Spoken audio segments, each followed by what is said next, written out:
في مثل كده بيقول لك كل ما بتعمل زوم الصورة بتبكسل.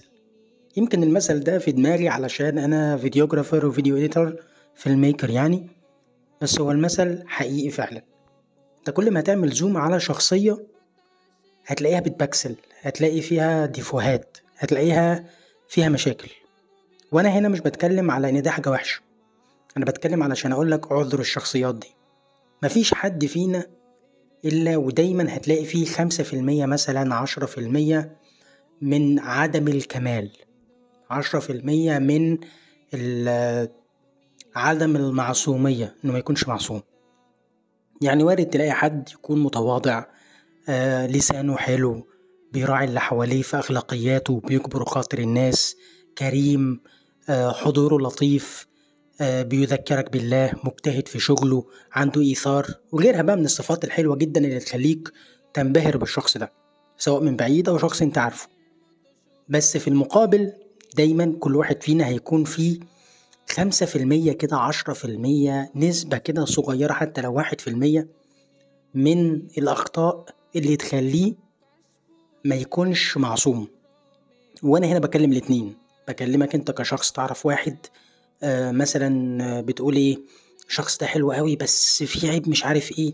طبيعي، لازم تقبل ده، لازم تقبل إن في ناس حواليك ممكن يكون فيهم صفات كتيرة عجباك بس فيهم مشاكل، علشان ما ينفعش يكون كل حاجة فيه حلو، ما ينفعش يكون كل حاجة فيه مثالية، لأن الكمال لله وحده. فبالتالي مفيش الكلام ده. فما تتصدمش لما تقرب من حد قوي وتتفاجئ إنه مش كامل أو فيه مشاكل، ولكن على حسب بقى إيه الصفات الحلوة اللي موجودة، وعلى حسب توقيت ظهور الصفات دي في التعامل بينكم بيظهر مبدأ التغافل شوية، إنك تعديله ويعديلك فالدنيا تمشي. سواء صاحبك، شريكك، رفيقك، أسرتك، زميلك، مديرك، أي حد. والطرف التاني بقى في الموضوع ده هو الشخص نفسه. لا تظن في نفسك إنك مثالي، لا تظن في نفسك إنك ما عندكش عيوب. دايما خليك عارف إنك مش منزه وعندك مشاكل، فاشتغل على إنك تقلل من ظهور العيوب دي. يعني ممكن يكون في حد عنده عيب مثلا إن هو متكبر، عيب إن هو جارح في كلامه، عيب إن هو بخيل شوية، عيب إن هو متطفل، عيب إن هو بيغضب، عيب إن هو غير مراعي، عيب إن هو ما بيكبرش بالخاطر، عيب إن هو بيسرح في شغله، ما بيعملش شغله بأفضل شكل. ايا يكن، ممكن يكون باكج العيوب دي مع بعض، ممكن يكون واحد منهم. المهم لازم ايه، في سنة عذرا تعكير كده عشان ما يبقاش مثالي. فانت اعرف انك مش مثالي، ولازم تحاسب نفسك اول باول علشان تاخد بالك من الحاجات اللي بتظهر منك وممكن يكون غيرك عنده مشاكل فيها ومش عارف يكلمك مثلا، او مفيش فرصة انه يكلمك.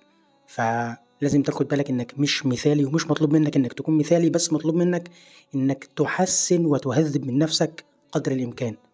وابسط شيء ان الاخطاء اللي بتطلع منك تعتذر عنها، حتى لو اللي قدامك ما خدش باله، يكفي انك بتكون واخد بالك. فنداء للاتنين، سواء انت بتعمل زوم والصورة بتبكسل او انت عارف انه بيتعمل عليك زوم فالصورة هتبكسل، نجتهد اننا نظهر الحسن فينا.